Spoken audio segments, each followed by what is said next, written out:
Hi everyone, welcome to another episode of Advocacy for the 18th. I'm State Representative Jillian Gilchrest, and today I'm joined by a very special guest, Liza Andrews, with the Connecticut Coalition Against Domestic Violence, which holds a special place in my heart because I recently worked there. So Liza, could you tell everyone a little bit about CCADV? So Connecticut Coalition Against Domestic Violence is a statewide domestic violence coalition. We're a membership organization of the state's 18 domestic violence organizations. The domestic violence organizations provide the direct service to survivors throughout the state: counseling, emergency shelter, court advocacy, healthcare outreach, which you're familiar with.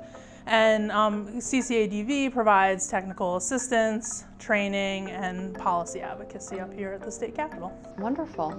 And yes, I trained healthcare providers across the state to screen for intimate partner violence, which was very rewarding. So if you're at your healthcare provider and that happens, credit CCADV. So Liza, what is going on this legislative session with regards to public policy? So we have a few bills this session, two that we actually hope will be voted on in the Judiciary Committee today.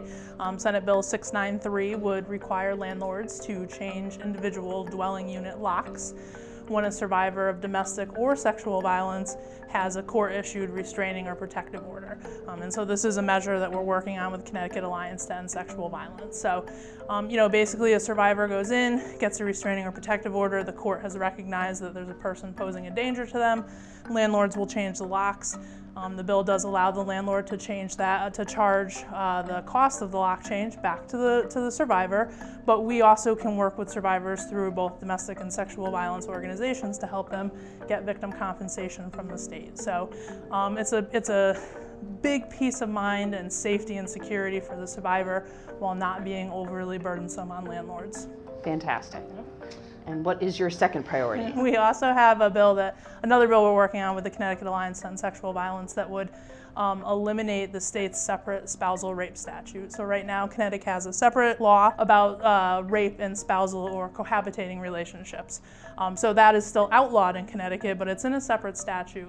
And then there's a carve-out for individuals who are married to their abusers that then means that they're not protected by all of the state's sexual assault laws. So again, marital rape is still not allowed in Connecticut, but because it's in a separate statute, we want to take away that separate statute, amend the definition section, and ensure that all of Connecticut's sexual assault laws are applicable to all victims regardless of their relationship to the person who abused them. 100% agreed. And I think what's surprising, at least was surprising to me, is that marital rape, according to law, wasn't a law until the early 80s. Correct. It was not a law until the early 80s. And, we suspect that that separate statute was in there because there might have been some people who questioned that you could rape your spouse. And so the state did want to make it clear that, in fact, you cannot rape your spouse. And we just want to make sure that the laws are set up so that any victim of sexual assault has access to the appropriate laws regardless of their relationship to their abuser. Perfect. Well, I support both of those, and I'll be working to make sure they get passed.